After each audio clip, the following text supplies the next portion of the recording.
Welcome to the Paragon Podcast, a podcast focusing on the needs of high net worth individuals and their families. We discuss the markets, tax strategies, and how to better manage wealth with the goal of living better for today while planning for tomorrow.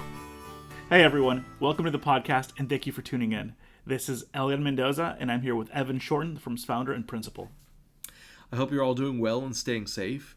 Before we begin, I want to quickly ask that you please subscribe to the podcast either on Apple Podcast app, Stitcher Radio, or by subscribing to our YouTube channel. This week's episode is going to be great for parents whose children are just starting high school and want to start getting prepared early for college planning. If you or your loved ones are in this situation and are just starting to think about college, please forward them this episode as it may provide a good starting point.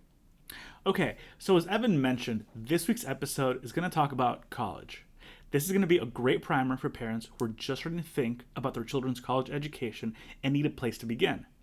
Think of this episode as an intro to college planning, covering 4 high-level items you should do in the 4 years before college. So to start things off, first, you want to take stock of your current college savings and crunch some numbers. Yes, and you want to make sure you do this early and review annually. The earlier you review your current level of college savings, the more flexibility you'll have down the road with respects to your finances. You want to be aware of how much you have saved up to this point, how much you plan to have saved by the time your child starts college, and if you can or should increase your child's college savings. This is when you want to look at your 529 college savings accounts, UTMAs, trust accounts, or perhaps any account set up by grandma or grandpa. Or perhaps this may be a wake-up call that it's time to set up a 529 college savings account and get that savings into high gear. Once you have taken stock of where your college savings stands, you should look at a few college savings calculators to explore various savings scenarios. And don't forget, you can still continue to save during your child's college years. Keep in mind, there's various types of college savings calculators available that solve for different things, and not all calculators use the same rate of inflation. One type of online calculator you're going to want to use in your planning is a net price calculator. Yes, and that goes along with the second item you should review within the 4 years before college. You should get familiar with the financial aid process and, as you mentioned, net price calculators. A net price calculator will give you an estimate of your family's out-of-pocket costs. Colleges differ in the amount of financial aid they offer, and by running different net price calculators, you can get an idea of how generous a college might be based on your financial information and your child's academic profile. And keep in mind that net price calculators are specific to the school or school system to which you're applying. So it's important to see the results for each school your child plans to apply to, as each school may assess your family's finances differently. As a quick example, some schools consider the top end of middle class $120,000 family income, others $150,000, and others $180,000. So that covers the first 2 items you should review. What's the next one, Evan? Third, you want to research schools wisely.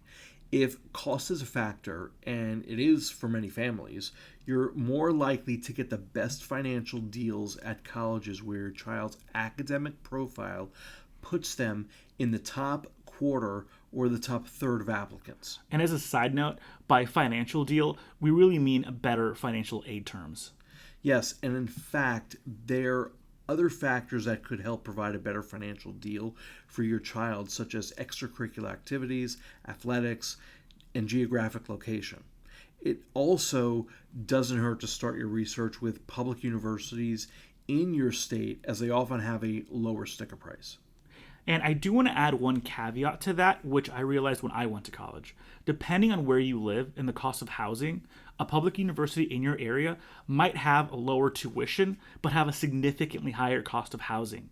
It's not uncommon for public schools in California to have a higher total cost of attendance than an out-of-state school, simply because the cost of housing might be double that of an out-of-state school. Lastly, have a frank conversation with your child about college costs. Share your expected savings at the start of college and how much you can contribute during college. Look at a few schools that might be a good fit and estimate how much borrowing would be required to attend each. Then show your child exactly what the monthly payment would be for each of these loan amounts after college using a standard 10-year repayment term to help them see the real financial impact.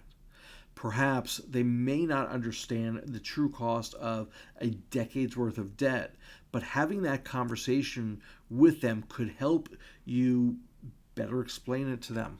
With these 4 steps, you and your child should be able to kick off the college planning process with confidence. But I do want to touch on one other item that is somewhat related to this. If you're finding a shortfall in your child's college funding, it's important that you do not touch your retirement accounts. I understand we all want to help our children and we don't want to see them graduate with a lot of debt. But a 22-year-old graduating college with $30,000 or $40,000 in debt has their lifetime to pay that back, and most will pay it off within the first 10 to 15 years of their professional careers. You, on the other hand, may have a limited number of years left in your career or your physical ability to work. It's much more difficult for a parent to make up a retirement shortfall than it is for their children to pay off student debt. Okay, well said. With that, hopefully this episode provides you with an early starting point for the college planning process. If you know anyone who you think might benefit from listening to this episode, please forward it to them. Lastly, please don't forget to subscribe to the podcast. Thank you very much for tuning in, and we'll see you here next time. The Paragon Podcast is brought to you by the professionals at Paragon Financial Partners, a registered SEC investment advisor. The topics discussed herein are for informational purposes only and should not be considered as a solicitation or offer to purchase or sell any securities. The financial strategies and guidelines discussed herein may not be appropriate for everyone, as each individual circumstance is unique. Please review all tax information with your tax professional. Please review all legal information with your legal professional. If you have any questions or would like additional information, please visit our website at paragonfinancialpartners.com or email us at info@paragonfinancialpartners.com.